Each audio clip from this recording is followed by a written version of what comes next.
আজকের ভিডিওটা হোপফুলি সবার কাজে আসবে, কারণ আজকে খুব কমন একটা মিস্টেক এবং কমন একটা প্যাটার্ন নিয়ে কথা বলতে যাচ্ছি। সেটা হচ্ছে চিট ডে।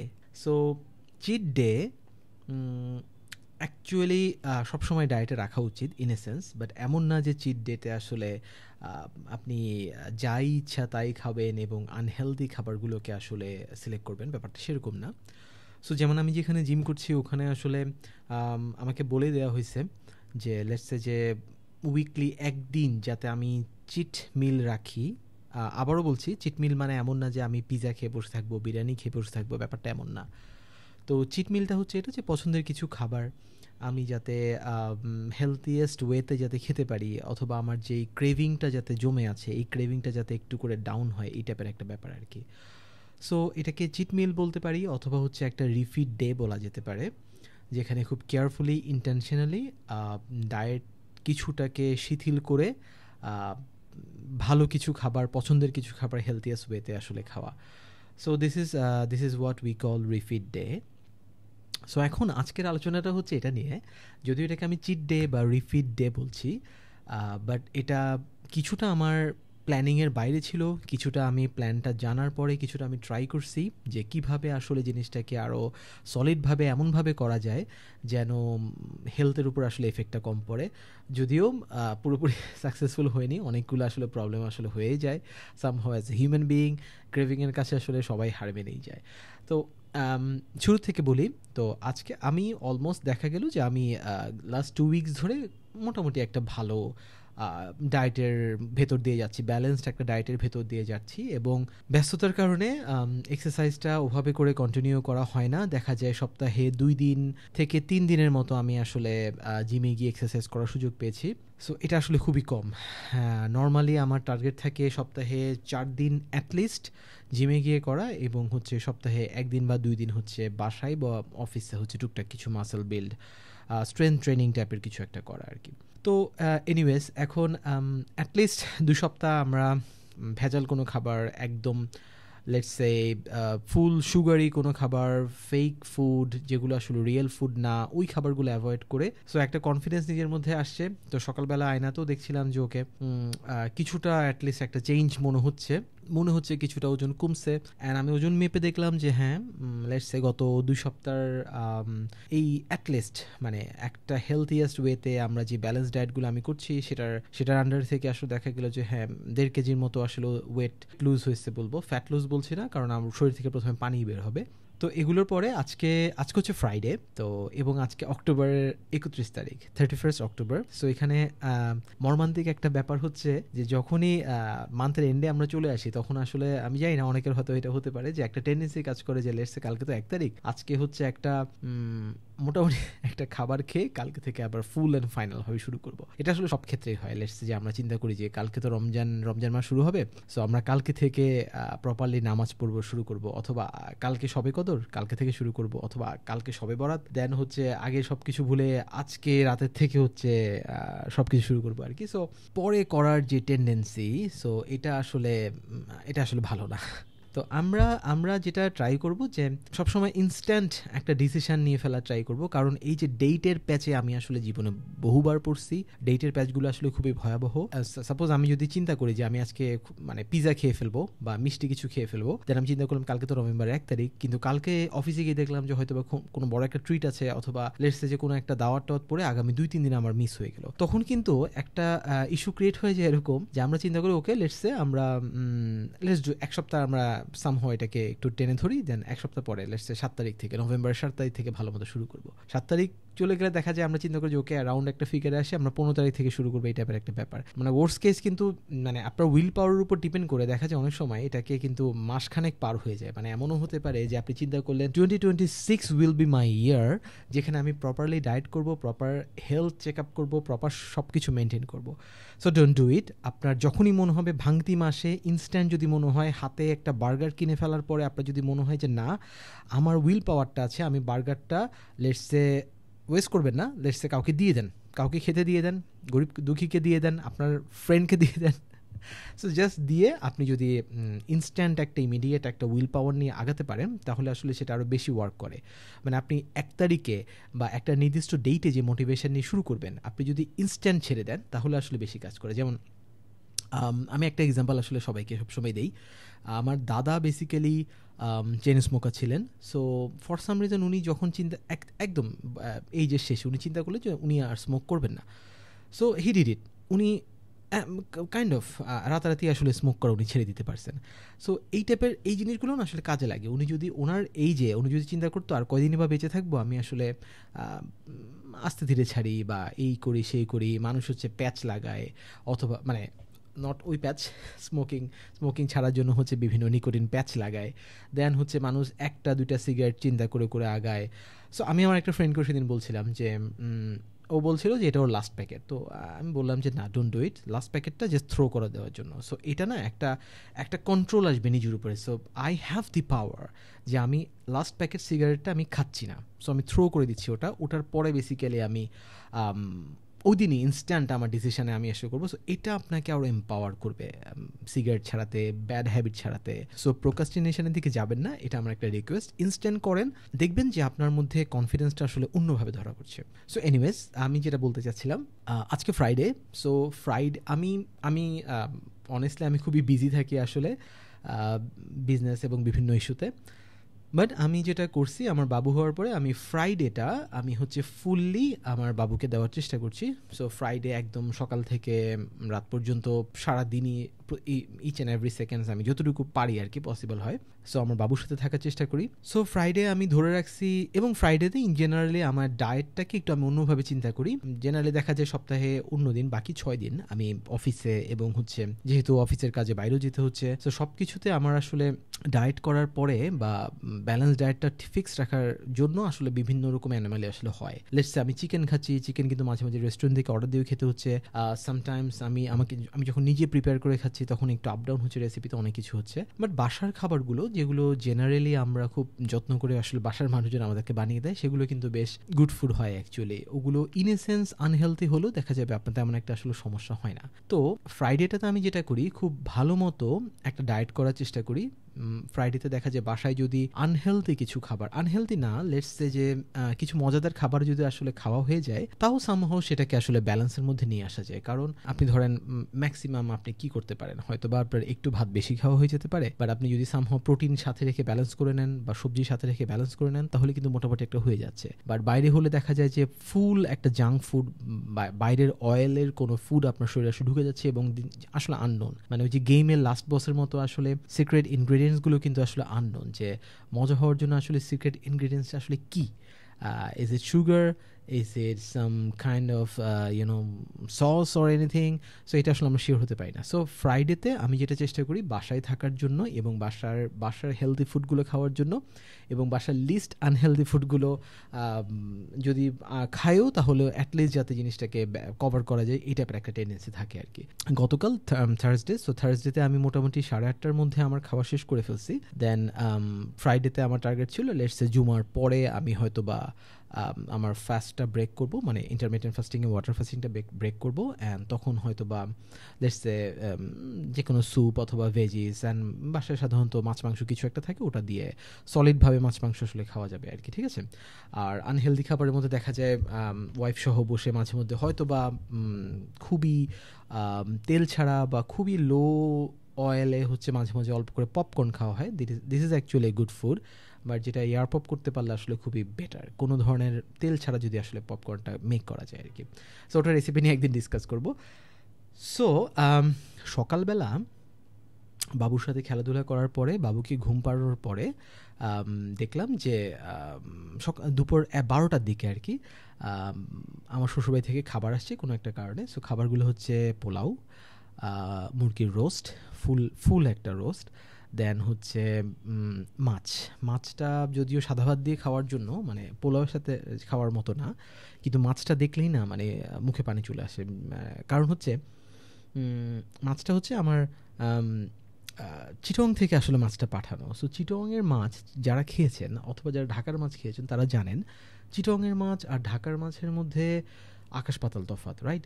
সো যারা চিটং থেকে আসছেন অথবা চিটংয়ের ট্রাই করে দেখছেন মাছ, এবং যারা মাছ ফিশ খাবারটা যারা আসলে খুব ভালো মতো রেকগনাইজ করতে পারেন, তারা জানেন যে সামুদ্রিক মাছ যখন আমরা ঢাকায় পাই তখন কিন্তু ইন এ সেন্স অনেক অনেক দিন আসলে স্টোরেজে থেকে এবং বিভিন্ন ধগলের মধ্যে দিয়ে যাওয়ার পরে আসলে আমাদের কাছে এসে পৌঁছায়।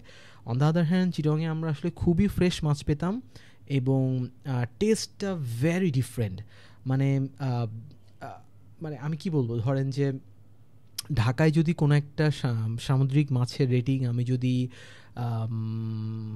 20 দেই, সো চিটংয়ের সামুদ্রিক মাছের টেস্ট আসলে 100 দিতে হবে আমাকে। ওকে, 100-এ 100 অ্যান্ড আরেকটা 100-এ 20, বিকজ মাছের টোটাল টেস্টে নষ্ট হয়ে যায়। বিশেষ করে লইট্টা মাছ যারা চেনেন আর কি, বম্বে ডাক যেটাকে বলে, বম্বে ডাক নামে আই হোপ আমাদের বাংলাদেশে কেউ চেনে না, সবাই লইট্টা মাছ নামে চেনে না। সো লইট্টা মাছ আমরা যখন চিটংয়ে যখন আপনি খাবেন, দ্যাটস ভেরি ডিফারেন্ট। মানে একটা সফট ফ্লেশ, ওকে, অদ্ভুত একটা এলিয়েন ফুড আর কি। যারা পছন্দ করে তাদের জন্য, যারা পছন্দ করেন তাদের কাছে খুব উইয়ার্ড লাগতে পারে ব্যাপারটা, এমন কেন, খুব জেলি টাইপের একটা এলিয়েন টাইপের একটা ফুড আসলে। সো এখানের যে ফ্লেশটা, ফ্রেশনেসটা, ওকে, এবং রান্না করার পরে ভেতরে যে জুসি অংশটা থাকে, এটা আসলে ভেরি ডিফারেন্ট। এটা ঢাকায় যে যতই যেই সুপার শপ হোক অথবা আপনি চিটং থেকে ফিশ অর্ডার করে খান, যাই করেন না কেন, আকাশ পাতাল তফাৎ ভাই। আপনার যদি খুব ইচ্ছা করে আপনি চিটংয়ে চলে যান, আপনি চিটংয়ে হোটেলে থাকেন, মানে কোনো একটা ভালো আবাসিক হোটেলে থাকেন, ভালো রেস্টুরেন্টে থাকেন, থেকে আপনি চিটংয়ে হোটেলগুলোতে বা কারো হাতে পায়ে ধরে কারো বাসায় গিয়ে হচ্ছে মাছ খেয়ে দেখেন, মাছ রান্না করে দেখবেন, মানে পার্থক্যটা অন্য লেভেলের। তো কথা না বাড়ে, তো চিটং থেকে আসলে মাছ আসছে রান্না করা। মাছটা মাছের টেক্সচার এবং সবগুলোই আসলে দেখতে আসলে বোঝা যাচ্ছে আর কি। যারা যারা একটু রান্না নিয়ে গবেষণা করে তারা আসলে দেখলেই বুঝবে যে খাওয়ার আগে ফ্রেশনেসটা আসলে বোঝা যাচ্ছে। সো এই মাছ আসলে ভাত ছাড়া খাওয়াটা হচ্ছে মানে গুনাহ হয়ে যাবে আর কি।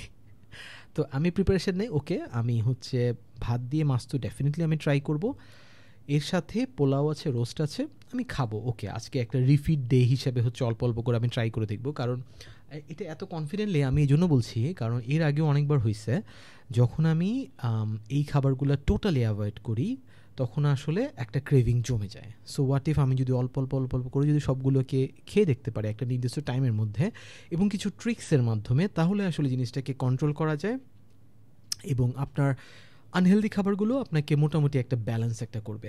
আর আমি কিন্তু রিস্কটা নিচ্ছি এই কারণে, মানে it's not Sultan's dine, it's not Salam's kitchen, it's not Nanna biryani. আমি কিন্তু রিস্কটা এই জন্যই নিচ্ছি কারণ এটা কিন্তু বাসায় তৈরি করা খাবার। সো বাসায় আসলে ম্যাক্সিমাম মানুষ কী বা খারাপ কিছু দেয়, তাই না? সো এবং যেহেতু রিলেটিভ, সো আমি জানি যে ওভাবে করে খারাপ কিছু দিবে না। সো ওই রিলায়েবিলিটিটা আছে, অ্যান্ড হচ্ছে ফুড কেমিক্যাল এইসব হাবিজাবি আসলে কিছু দিবে না আর কি। তো আমি পোলাও, মুরগি, রোস্ট, মাছ, ভাত, এই সব কিছু দেখে আমি মোটামুটি ডিটারমাইন হয়েছি যে আজকে আসলে মানে কিছু একটা গন্ডগোল হতে পারে। সো আমি আমার প্রিপারেশনটা মোটামুটি চিন্তা করে নিলাম। সো এটা আপনাদের জন্য বলা যে এই ধরনের সিচুয়েশানে বা যখন আপনি দেখবেন যে আপনার দাওয়াত সামনে, হঠাৎ করে দাওয়াত পেয়ে গেছেন বা আপনি কোনো একটা জায়গায় পৌঁছেছেন যেখানে হচ্ছে আপনাকে আসলে খেতেই হচ্ছে, কোনো ওয়ে নাই, অল্টারনেট কোনো ওয়ে নেই আপনার, সেই জায়গাগুলোতে আপনি আসলে কী করবেন।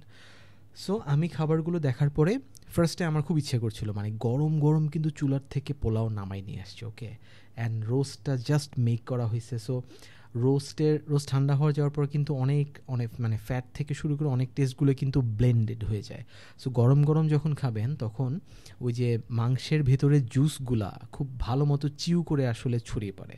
তো এটা এটা এটা আসলে ডিফারেন্ট। সো রোস্ট আমি এই জন্য সাজেস্ট করি যে রোজ যদি আপনি গরম খেতে পারেন তাহলে আসলে একটা টেস্ট পাবেন, রোজ যদি ঠান্ডা করে খান তাহলে একটা টেস্ট পাবেন, আবার ঠান্ডা করার পরে যদি আবার জিনিসটাকে হালকা পানি ছিটিয়ে যদি গরম করেন তখন আবার ডিফারেন্ট টেস্ট পাবেন, মানে ডিফারেন্ট টেস্টের এমনিতে ভ্যারি হয়ে যায় আর কি।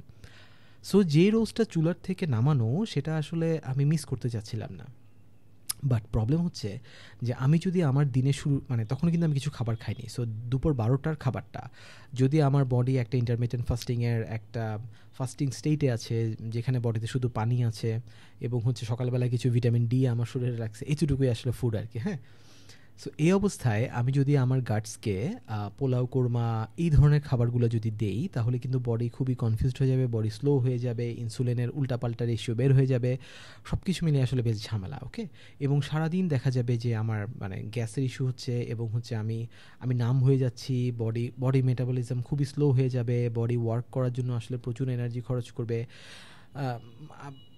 It happened many time. Okay, so আমি ওদিকে আর ওই ভুলে আমি নাই, আমি আই এম দ্য ন্যাড়া যে বহুবার বেলতলায় গেছি এবং অবশেষে আমি বুঝতে পারছি যে বেলতলায় যাওয়া যাবে না। ওকে, সো আমি যেটা করলাম, সাথে সাথে আমি ফ্রিজ থেকে কিছু সবজি বের করলাম, ভেরি সিম্পল, আমার ফ্রিজে যা ছিল আর কি। সো ফ্রিজে আমি দেখলাম যে চিচিঙ্গা ছিল। সো আমি খুব ফাস্ট মানে কি করা যায় সেটা ভাবলাম আর কি, একটু পরে, যদিও আমি ফার্স্টে প্ল্যান করে নিয়েছিলাম। সো আমি দুপুর 2টার দিকে হচ্ছে আমি খাবার প্রিপেয়ার করি। তো আমি চিন্তা করলাম যে ফাস্ট কী করা যায়, কারণ খাবার মানে ব্রেইন তো খুবই অ্যামেজিং, রাইট? ব্রেইন ট্রিক করে কিন্তু সামহাও দেখবেন যে বলে ফেলবে যে ওকে এগুলো করতে সময় বেশি লাগবে, তুমি তার চেয়ে এটা খেয়ে নাও, পরে এক্সারসাইজ করে নিও, হাবি যাবি, যেটা অ্যাজ ইউজুয়াল হয়। But I am done with this, আমি অনেক অনেক দেখছি, এখন আসলে এই শিক্ষাটা হয়ে গেছে। সো আমি যেটা করলাম, তাড়াতাড়ি করে কিছু সবজি বের করে নিলাম, এবং খুব তাড়াতাড়ি প্রিপেয়ার করার জন্য যেটা করলাম যে চিচিঙ্গাটাকে জাস্ট কেটে নিলাম, কেটে পানিতে বয়েল করে নিলাম। বয়েল করার পরে যখন পানিটা যখন শুকিয়ে আসছে, তখন হালকা ঘি দিয়ে অনেকগুলো ডিম একসাথে দিতেছি। মানে লেটসে আমি একসাথে এতগুলো ডিম খাই না, কিন্তু ওখানে প্রায় 4টা ডিম, ফুল সলিড 4টা ডিম ছিল, এবং কিছু ডিম এগ হোয়াইট ছিল। তো আমার বাবু বেসিক্যালি ডিমের কুসুম খায়, এগ হোয়াইটসগুলো রয়ে যায়। সো এগ হোয়াইটস ছিল অনেকগুলো। সো সব কিছু মিলে প্রচুর প্রোটিন। সো লেটসে 4টা ডিমে আমি কিন্তু পাচ্ছি হচ্ছে 24 গ্রাম প্রোটিনের মতো, অ্যান্ড এগ হোয়াইটস হয়তো আরও দুটোর মতো ছিল। সো লেটসে প্রায় 30 গ্রামের মতো আমি আসলে প্রোটিন পাচ্ছি, অ্যান্ড হচ্ছে সাথে কিছু আমি গ্রিন ভেজিটেবল পাচ্ছি, এবং খুবই হেলদিভাবে জাস্ট বয়েল করা আর কি। ওকে, সো এটা করে আমি আসলে একটা মিল প্রিপেয়ার করে ফেলি। সাথে সাথে এটা খুব স্লোলি আমি আসলে খেতে থাকি, প্রায় আধা ঘন্টা ধরে খুব সেভারিভাবে আস্তে ধীরে আমি আসলে জিনিসটা করি। এবং রান্না করতে আসলে তেমন কোনো মশলা ইউজ করিনি। মশলার মধ্যে বেসিক্যালি হচ্ছে গোলমরিচ, লবণ, আর হচ্ছে তেলের মধ্যে হচ্ছে জাস্ট ঘি। ওকে, খুবই অল্প পরিমাণে, জাস্ট ডিমটা যাতে লেগে না যায় সেটা, সেই জন্য আর কি। সো এটা আমি খাই। এটা খাওয়ার পর আমি যেটা করি যে এরপর হচ্ছে একটা চা খাই, মানে রং চা খাই। সো রং চায়ের রিভিউটা আমি অলরেডি দিয়ে রাখছি, সো ইংলিশ ব্রেকফাস্টই। সো আজকে যেহেতু আমার রিভিউ ডে, সো আমি হানি দিয়ে চাটা খাই, আসলে মধু দিয়ে খাই। সো আস্তে কিছু কিছু কিছু একদম অল্প পরিমাণে কিছু নাটস ফ্রিজে ছিল, আমি ইউনিমার্ট থেকে কিনছিলাম। ও বাই দ্য ওয়ে, ইউনিমার্টের নাটস আসলে বাদামগুলো না মানে অ্যামেজিং। ওরা দেশের বাইরের থেকে আসলে কিছু বাদাম নিয়ে আসে। সো আমি ফার্স্টের দিকে ইউনিমার্টকে বিভিন্ন কারণে গালাগালি করতাম, এটা রিজন অন্য একদিন বলবো। বাট রিসেন্টলি আমি ইউনিমার্টে যেটা দেখলাম যে ওদের আসলে বাদামের কালেকশনটা আসলে বেশ ভালো। আমি আসলে বাংলাদেশে অন্য জায়গায় যদি চিন্তা করি, ওভারঅল প্রাইস রেশিও সব কিছু চিন্তা করলে মানে প্রাইস একটু বেশি, এটা আসলে মানতে হবে, কারণ ওরা আসলে দেশের বাইরে থেকে আনছে।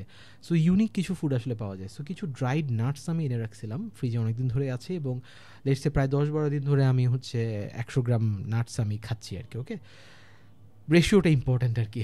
সো যেটা হয় যে চায়ের সাথে আমি সাধারণত কিছু ব্ল্যাক রেইজিন আর কিছু ড্রাইড নাটস থাকে, ওটা আমি অল্প অল্প করে চিবাই, জাস্ট একটা টেস্ট বাডে যাতে একটা চেঞ্জ আসে আর কি। সো আমি ওটা খেলাম। ওটা খাওয়ার পরে সামহাও মধু, চা, এবং হচ্ছে হালকা ড্রাইড নাটস, তারপর হচ্ছে দেন হচ্ছে অনেকগুলো ডিম, মানে অনেকগুলো প্রোটিন একসাথে বডিতে আসা, দেন হচ্ছে কিছু গ্রিন ভেজিটেবল, সো কার্ব বডিতে আসছে কিছু পরিমাণে হলেও। নাটস থেকে আমি কিছু কার্ভ পাচ্ছি, হানি থেকে কিছু কার্ভ পাচ্ছি, কিছু সুগারও পাচ্ছি। সো বডি আসলে ওভাবে করে উইক হয়ে যাবে না। সো এগুলোর পরে আমার মাথা কাজ করা শুরু করছে যে আমি বুঝতে পারলাম যে না, আমি যদি ধোকায় পড়ে ওই সময় যদি খাবার শুরু করে দিতাম, তাহলে আসলে ফর শিওর আমার কিন্তু সুপার পাওয়ার আছে, আমি অতিরিক্ত হারে খেতে পারি। এটা আসলে যারা আমার পরিচিতরা জানেন, তারা খুব ভালো মতো জানেন যে আমি একটা সুপার হিরো এক্ষেত্রে। I M A meta human, I M A super human. আমি কী পরিমাণে খেতে পাই সেটা আমার পরিচিতরা ছাড়া আসলে কেউ বলতে পারবে না। সো আমি আমার ব্যাপারে জানি। সো আপনাদেরকেও আপনাদের ব্যাপারে জানতে হবে যে আপনার আসলে আপনার দৌড় কতটুকু পর্যন্ত। কারণ আমার আমার আশেপাশে অনেক মানুষ আছে যাদেরকে আমি হয়তো এক পাতিল পোলাও এনে দিলেও আসলে দেখা যাবে ওরা আসলে খাবে না, বা অল্প খাওয়ার পরে ওরা বিভিন্ন ফল্ট ধরা শুরু করে যে চাল চাল হয়ে গেছে, ওটার মজা এটার মজা। বাট আমি ভাই ভোজন রসিক, আমি খাবারের ভুল কখনো ধরি না, আমি খেতে থাকি, এবং এক পাতিল পোলাও আমি শেষ করে ফেলতে পারি। তো এই কারণে আমি যেহেতু আমাকে চিনি, সো আমি যেটা করলাম যে আগেই একটা শিল্ড রেডি করে নিলাম বডিতে, কিছু গ্রিন ভেজিটেবলস, কিছু ফ্যাট, প্রোটিন, হানি সব কিছু মিলে। সো বডি এখন মোটামুটি শান্ত, বডি এখন পাগলের মতো স্টেটে নাই আর কি। সো এখন লজিক্যালি চিন্তা করতে পারতেছে যে পোলাও কোরমাগুলো আসলে কীভাবে খাওয়া যায়। সো আমি তখনও যেহেতু বডি ওভাবে করে কাজ করতেছে, আমি চিন্তা করলাম ওকে এটাকে ইউটিলাইজ করি। দেন আমি ফার্স্টে খেলাম হচ্ছে মাছ, মানে ফার্স্ট প্রোটিন। আমি আসলে ওই যে পোলাও কর্ম তখনও খাই নাই, আমি মাছটা খাওয়া শুরু করলাম। সো লেটসে প্রায় 100 গ্রামের মতো মাছ আমি নিলাম, কিছু ঝোল নিলাম এবং সাথে অল্প করে লেটসে যে মেজারমেন্ট কাপ আছে না, মেজারমেন্ট কাপের 1 কাপের চেয়ে কম পরিমাণ কিছু ভাত আসলে ছিটিয়ে দিলাম উপরে, জাস্ট একটা ওই যে ওই ঝোলের জন্য টেস্টটা আসলে টেস্ট বারটা অ্যাক্টিভ করার জন্য আর কি। সো আমি মাছ দিয়ে ভাত দিয়ে প্রপার বাঙালি হয়ে সাথে একটা কাঁচামরিচ দিয়ে খুব সুন্দর মতো আসলে মিলটাকে শেষ করলাম। সো তখন বাজে হচ্ছে আপনার বিকাল 5টা। সো বিকাল 5টার মধ্যে আমি কিন্তু অনেকগুলো খাবার আসলে খেয়ে ফেলছি, যেখানে ফ্যাট আছে, প্রোটিন আছে, কার্ব আছে। সো মোটামুটি বডি এখন আসলে একটা স্টেবল পজিশনে চলে আসছে, তাই না? বডি এখন ম্যাচিওর, বডি এখন কিশোর প্রেমে আর পড়বে না, বডি এখন হচ্ছে স্টেবল হইতে চাইবে বিয়ে শাদী করে। সো এখন আপনি লজিক্যালভাবে আসলে চিন্তা করতে পারবেন, একদম বাচ্চাদের মতো চিন্তা করবেন না আর কি, ইম্যাচিউরভাবে চিন্তা করবেন না। তারপরেও কিছু চ্যালেঞ্জ আসলে লাইফে চলে আসে, যেমন আমি তো প্রিপারেশন নিয়ে রাখছি যে ওকে রাতের বেলা আমি হচ্ছে বেশি করে মুরগির রোস্ট থেকে খাবো, প্রোটিন ঢুকবে বডিতে, আর এর সাথে আমি হালকা করে পোলাও ছিটিয়ে নেবো আর কি। তো যেটা হয় আর কি সবসময়, বিকাল মানে সন্ধ্যা 7:30টার দিকে আমাদের হচ্ছে আমাদের নেইবার, খুবই ভালো একটা নেইবার আছে আমাদের। তো উনি হচ্ছে আমার ওয়াইফকে দাওয়াত করে তো আমার জন্য হচ্ছে খাবার পাঠায় দেয়। তো উনিও পোলাও কোরমা করছেন, তো আমার ওয়াইফ বলছে যে আমি পোলাও খাবো না, সো উনি আমার জন্য হচ্ছে সাদা ভাত পাঠায়। দেন হচ্ছে সাথে হচ্ছে খুবই খুবই মাখা মাখা গায়ে গায়ে ঝোল দেওয়া কিছু গরুর মাংস পাঠায়। দেন হচ্ছে একটা শ্যালো ফ্রাই করা একদম চিকন পেটের পিস, ওকে, রুই মাছ, এটা পাঠায়। এর সাথে হচ্ছে একটা মুরগির রোস্ট পাঠায়। So I was like okay, new challenge, so আমাকে এটা আসলে অ্যাকসেপ্ট করতে হবে। তো আমি আমার প্ল্যানটা চেঞ্জ করি। ওকে, আমি চিন্তা করলাম যে okay let's do another plan. So আমি যেটা করলাম যে আমার ওয়াইফ যেহেতু দাওয়াত খেতে গেছে নিচে, সো আমি যাইনি, আমার জন্য আসলে খাবার পাঠিয়ে দেওয়া হয়েছিল। তো আমি সাথে সাথে ইনস্ট্যান্ট প্ল্যান করলাম ওকে যে এর আগে কিছু একটা আসলে ফিজিক্যাল অ্যাক্টিভিটি করে নেওয়া যায়। এখন আমার তো বাসায় ছোটো বাচ্চা আছে, বাচ্চা ঘুমের টাইম, বাচ্চা 7:30টার দিকে আসলে ঘুমিয়ে পড়ে। সো 7:30টা থেকে আমি আসলে কী করবো? সো দেখা যায় হচ্ছে ঘুম পাড়ানোর জন্য দেখা যায় ওকে 15 মিনিট কোলে রাখার পরে আমরা শুইয়ে দেই এবং হচ্ছে জাস্ট হচ্ছে প্যাটিং করে ওকে ঘুম পাড়িয়ে রাখি আর কি। তো আমি যেটা চিন্তা করলাম okay let's do it, let's find another way. যেহেতু আমি দেখলাম যে আসলে খাবার আসছে কিছু এক্সট্রা কিছু খাবার, এবং এই ধরনের খাবারগুলো রাতের বেলা সামহাও আমার কোনো একটা কারণে, আমার জানি না আপনাদের হয়তো অনেকের হতে পারে, সো রাতের বেলা আমাদের কোনো একটা কারণে ক্রেভিং আসলে বেড়ে যায় ফর সাম রিজন। সো আমি বিষয়টাকে ট্যাকেল করার জন্য যেটা করলাম যে আমি বাবুকে সাধারণত 15 মিনিট আমি কোলে রাখার পর কি শুয়ে দেই। তো আমি এটা করলাম না, আমার ওয়াইফ প্রায় 1 ঘন্টা আমার ওই নেইবারের বাসায় ছিল।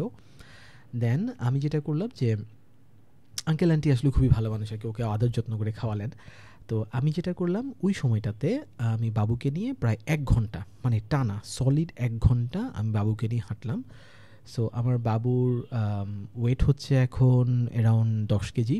সো লেটসে আমি 10 কেজির একটা ডাম্বেল নিয়ে 1 ঘন্টা আমি আসলে হাঁটলাম, মোটামুটি একটা নর্মাল জাস্ট হচ্ছে পেইসে আর কি। এটা তো এত জোরে তো আর করা যায় না, যদি আমি মাঝে মধ্যে আসলে বাবুকে নিয়ে হালকা যখন জেগে থাকি আর কি তখন হালকা স্কোয়াট দিই, কাজ হয়। তো আমি বাবুকে নিয়ে 1 ঘন্টা টানা হাঁটলাম। তো আমার বডি অ্যাটলিস্ট কিছু না কিছু অ্যাক্টিভিটি হচ্ছে, বডি হচ্ছে কিছু না কিছু আসলে বডি ক্যালোরি বার্ন হবে, কিছু ফ্যাট বার্ন হবে, এবং বডি নেক্সট খাবারটার জন্য আসলে লজিক্যাল ডিসিশনটা নিতে হেল্প করবে। So and it worked actually. So আমি হাঁটাচলা করার পরে আমি খুব ম্যাচিউর ওয়েতে খেতে গেলাম, এবং যেটা করলাম যে উনি আমার জন্য লেটস 1 কাপ থেকে 2 কাপের মতো ভাত পাঠালেন।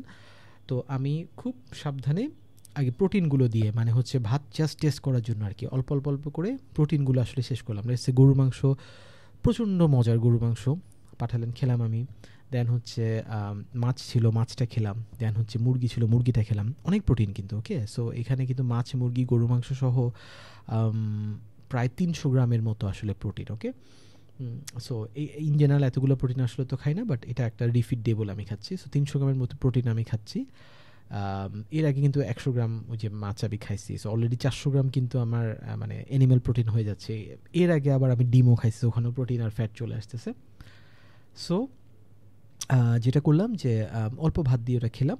দেন হচ্ছে সেই বহুল পরীক্ষিত আলোচিত সেই দুপুরবেলার রেখে দেওয়ার রোস্ট, ওটার থেকে একটু নিলাম এবং হালকা পোলাও ছিটিয়ে দিলাম ওটার উপরে। তো পোলাও খাওয়া হলো, রোস্ট খাওয়া হলো, আমার জন্য যে খাবার পাঠালাম নেইবার সেই খাবারটাও টেস্ট করলাম। সব কিছু মিলিয়ে আমার কাছে আমি বেশ স্যাটিসফাইড এখন। মানে ডায়েট ব্রেক করার সবচেয়ে বড় প্রবলেম কিন্তু এটা যে আপনার মধ্যে একটা গিল্ট ফিল কাজ করবে যে আপনি কি করে ফেললেন, এটা এতটুকু খেয়ে ফেললেন। অনেক ধরনের গিল্ট ফিল কাজ করতে পারে। একটা হচ্ছে আপনার মনে হতে পারে যে আপনি যেহেতু এতটুকু খেয়ে ফেলছেন, সো লেটস সে ফ্রিজে মিষ্টি আছে, আমি মিষ্টিটাও খেয়ে দেখি, কারণ যা হওয়ার তো হয়ে গেছে। মানে ইজ্জত একবার দিয়ে দিছি আরও দিয়ে দিই, ব্যাপারটা আসলে সেরকম না, তবা করে ফেরত আসার বিষয়টা আর কি। তো যেটা হয় যে এটাও আমার অনেকবার হয়েছে, দেখা গেছে যে আমি হয়তো বা কাচ্চি খেয়ে ফেলছি, কাচ্চির সাথে আমি চিন্তা করলাম যে ওকে দেন ফ্রিজে বরফি আছে, বরফিও খেয়ে নেই। এরপরে চিন্তা করলাম যে ওকে যেহেতু কাচ্চি এবং বরফি আজকে খেয়ে ফেলছি, সো কালকে পিৎজাটা খেয়ে নিই, দেন পরশু থেকে ডায়েট কনফার্ম শুরু করবো আর কি। তো এগুলো করা যাবে না। প্রোক্রাস্টিনেশন ডায়েটের জন্য আসলে খুবই খারাপ, সব কিছুর জন্য খারাপ, ডায়েটের জন্য অতিরিক্ত আসলে একটা লুপের মধ্যে আপনি পড়ে যাবেন। তো আমি খুব প্রপারলি ম্যাচিউর ওয়েতে সারাদিনের প্রোটিনের চাহিদাগুলো মিটিয়ে কার্বোহাইড্রেটগুলো ব্যালেন্স করে দেন রাতে হচ্ছে আমার রিয়েল রিফিট ডে যেটা সেটা আসলে মেনটেন করি। সো এটা কিন্তু পসিবল হয়েছে এবং আমি বেশ লাইট ফিল করতেছি আসলে অনেকগুলো প্রোটিন এবং সাথে কিছু ভাত পোলাও এগুলো ছিটিয়ে খাওয়ার কারণে আমি যেটা ফিল করতেছি, আমি কিন্তু একটা স্যাটিসফ্যাকশন ফিল করতেছি, যেটার কারণে আমার আসলে ওই ক্রেভিংটা নাই। মানে আমার মাথায় টোটালি এটা নাই যে ফ্রিজে পোলাও আছে। মানে সাধারণত হয় এরকম, আপনাদেরও হবে, আমি জানি না। যারা আসলে খেয়াল করতে পারতেছেন তারা বিষয়টা বুঝতে পারবেন, অনেকে হয়তো খেয়াল না করে খেয়ে ফেলতেছেন, তারা আসলে ধরতে পারবেন না।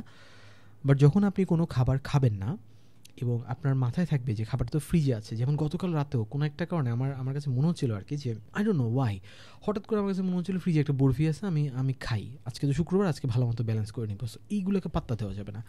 সো আমি যেটা করলাম, রাতের বেলা উঠে আমি পানি খেলাম, একটু এদিক সেদিক হাঁটা চলা করে আবার ঘুমিয়ে গেলাম। So it work actually. সকালবেলা উঠে দেখে আমি তো খুবই ফুল, মানে উঠে কিন্তু একটা ফেক একটা ক্ষুধা ছিল আর কি। আচ্ছা, তো কীভাবে বুঝবেন আসলে আপনার ক্ষুধা লাগছে কিনা? আপনি যদি চিন্তা করেন যে আপনার অনেক ক্ষুধা লাগছে, দুনিয়া খেয়ে ফেলার মতো ক্ষুধা লাগছে, তো আপনি যদি চিন্তা করেন যে আপনি এখন 4-5টা ডিম খেয়ে ফেলতে পারবেন, সিদ্ধ ডিম হোক, পোচ ডিম হোক, খেয়ে ফেলতে পারবেন, মানে সলিড প্রোটিন জাতীয় কোনো খাবার আর কি, অথবা লেটস সে যে আপনি হয়তোবা মাছ খেয়ে ফেলতে পারবেন অনেকগুলো, তাহলে আসলে বুঝতে হবে যে ওকে আপনার আসলে ক্ষুধা লাগছে। যদি এটা না হয়, যদি আপনার হয়তোবা খেজুর খাওয়ার ক্রেভিং থাকে, মিষ্টি খাওয়ার ক্রেভিং থাকে, পিৎজা খাওয়ার ক্রেভিং থাকে, অথবা হচ্ছে ভাত খাওয়ার ক্রেভিং থাকে, তাহলে আসলে বুঝতে হবে যে না, এখানে body is seeking for something else. So you have to avoid that, you have to maintain that, you have to console your body যে এটা আসলে ব্যাপারটা সেরকম না, অন্য কিছু দিয়ে আসলে জিনিসটাকে ট্যাকেল দিতে হবে। So I did that. আমি রাতে আসলে সিম্পল জাস্ট পানি এবং কিছু রিল্যাক্সিং চা খেয়ে আমি আবার ঘুমিয়ে পড়ি। সকালে ওঠার পর যেটা দেখলাম যে না, এমন কিছু আসলে না। আমার কাছে সকালে ওঠার পর খুবই ফুল মনে হচ্ছিল। আমার কাছে মনে হচ্ছিল আমি রাতে ঘুমের ঘোরে স্লিপ ওয়াকিং করে আসলে বরফি টরফি খেয়ে ফেললাম কি না। তো প্রপার যে যখন ঘুম হবে তখন আসলে বডি ওই ফিলটা পাবে যে আপনার আসলে সকালবেলা ক্ষুধা থাকবে না আসলে কখনোই। সো এই হচ্ছে ব্যাপার। তো যখন আপনাদের দাওয়াত থাকবে বা আনঅ্যাভয়েডেবল সিচুয়েশন থাকবে ডায়েট শুরু করার জন্য বা ডায়েট চলাকালীন অবস্থায়, তখন জাঙ্ক ফুড খাওয়ার আগে অথবা লেটস সে একটু আনহেলদি খাবার খাওয়ার আগে অথবা কিছুটা খাবার যেগুলো আপনাকে আসলে মেন্টাল স্যাটিসফ্যাকশন দিচ্ছে, আবার ক্রেভিং কমাতে হেল্প করছে, এই খাবারগুলোর আগে সত্যিকার অর্থে ট্রু কিছু খাবার আসলে আপনারা খেয়ে নেবেন। রিয়েল কিছু ফুড, প্রোটিন, ফ্যাট, এগুলো যদি আপনারা খেয়ে নেন, তাহলে এটা কনফার্ম যে আপনি আসলে এটা পারবেন না। তো মানে আপনাকে সারাদিন 3 দিন উপাস রেখে সুলতানস ডাইনে যদি খেতে পাঠাই, আর 3 দিন উপাস রেখে আপনাকে যদি আগে একদিন ডিম, দই এগুলো খাওয়াই, তাহলে আপনি কিন্তু মানে প্রথম দিন 3 দিন উপাসের পরে সুলতানস ডাইনে যে কোপানিটা দিবেন, ডিম দই একদিন খাওয়ার পরে কিন্তু সেকেন্ড দিন আর সুলতানস ডাইনে সেই কোপানিটা দিতে পারবেন না। কারণ একটা আপনার ফেক হাঙ্গার, একটা আপনার রিয়েল হাঙ্গার। সো আপনার রিয়েল হাঙ্গার কিন্তু শেষ। এখন যেটা সেটা হচ্ছে অ্যাজ এ হিউম্যান বিইং আপনি যেহেতু মজার খাবার চেনেন, সেই জন্য আপনি আসলে খাচ্ছেন। Okay, so this is very important এবং আমি আশা করছি যে আপনারা একবার হলো ট্রাই করে দেখবেন যে দাওয়াতের আগে বা যে কোনো ইনসিডেন্টে যে কোনো সিচুয়েশানে আসলে জিনিসটাকে আপনারা কীভাবে মেনটেন করবেন। অ্যান্ড হচ্ছে রাশ কোনো ডিসিশন আসলে নেওয়া যাবে না, কারণ এই রাশ ডিসিশনগুলো আমাদের ব্রেইন আমাদের সাথে ট্রিক করে যে আপনাকে যেটা করতে হবে আপনাকে ব্রেনের সাথে ট্রিক করতে হবে, ব্রেনকে বুঝাতে হবে যে ভাই তুমি এখনও ছোট, তুমি এখনও ওভাবে ভালো মতো বোঝো না, আমি তোমার চেয়ে ভালো ইন্টেলেকচুয়াল, আমি আরও ভালো মতো বুঝি, এভাবে করে আসলে জিনিসটা করতে হবে। আরেকটা রিস্কি ব্যাপার ছিল জানেন, আমি হচ্ছে ডিয়ার ডায়েট নামে একটা আসলে পুরো হচ্ছে ডায়েট অ্যাডভোকেসি করে আর কি। সো ওই আপুটাকে আমার বেশ ভালো লাগে, কানিজ আপু। সো কানিজ আপুকে আমি অনেকদিন ধরে ফলো করছি, কথাবার্তা হচ্ছে। সো আমি ওদের থেকে ডিয়ার ডায়েট থেকে আমি আসলে একটা কনসালটেন্সি নেই 3 মাসের জন্য। সো আমি কিন্তু বিভিন্ন জায়গায় আসলে এক্সারসাইজ করছি, জিম করছি, বিভিন্ন অ্যাক্টিভিটির মধ্যে আছি, তাও হচ্ছে আমার ওজন আসলে ওভাবে করে কমছে না। আই নো দ্য রিজন কেন কমছে না, so that's not the issue. Main বিষয়টা হচ্ছে আমি জানি যেহেতু কেন কমছে না, সো আমি ব্যাপারটা clear, but it will take time. তো কালকে আমি ডিয়ার ডায়েটের সাথে কনসালটেশন করলাম প্রায় 40 মিনিটসের মতো। সো ওখানে ওরা যেটা বললেন যে আমাকে আসলে আমার ওয়েটটা বা ফ্যাটটা প্রপার লুজ করতে আমার আসলে প্রায় 6 মান্থস টু 1 ইয়ার আসলে সামহ লেগেই যাবে। বিকজ ছোট করে বলি, আমার বডি আসলে আমার বডি অ্যান্ড ব্রেইন আমার চেয়ে 1000 টাইমস স্মার্টার আসলে। আমি এত কিছু ট্রাই করে ফেলছি, সো বডি অ্যান্ড ব্রেইন আসলে কোনো কিছুতে আর মানতেছে না। সব কিছু ওদের কাছে চিন্তা করো, আমি তো এটা আগেই দেখছি, এই ব্যাটা তো এটা করেই। সো যেটা ইস্যু হচ্ছে যে আমাকে আসলে ডিফারেন্ট ওয়েতে ডিফারেন্ট অ্যাপ্রোচে আসলে আগাতে হবে। সো আমি ডিয়ার ডায়েটের সাথে দেখি কি হয়। এর সাথে এক্সারসাইজ চলছে। সো পারপাসটা হচ্ছে এটা যে ডায়েট এবং লাইফস্টাইল এই ব্যাপারগুলোকে আরও ভালো মতো আরও ক্লোজলি বোঝার জন্য আই থিঙ্ক আমার কাছে মনে হয়েছে they have a very expert team. Okay, so আমি লিস্টটা দেখলাম আর কি, লিস্টে প্রচুর ডাক্তার আছে, উনি নিজে বায়োকেমিস্ট এবং হচ্ছে ফার্মাসিস্ট আছে। So I think this is going to be a good thing. So let's see, আমি জানাবো আপনাদেরকে আপডেট কী হয়। সো আমার পার্সোনাল যেটা সাজেশন সেটা হচ্ছে এটাই আজকের জন্য, যে একটু চিট ডের আগে নিজেকে আসলে হালকা পাতলা প্রিপারেশান দিয়ে দেন, তাহলে যেটা হবে যে আপনার চিট ডেটা সাকসেসফুল হবে। আদারওয়াইজ কিন্তু চিট ডে একটা ব্রেক ডে হতে যাচ্ছে আর কি। সো নেক্সট ভিডিওতে আরও কিছু important and I think useful কোনো টপিক নিয়ে আসতে পারবো। ততদিন পর্যন্ত ভালো থাকবেন।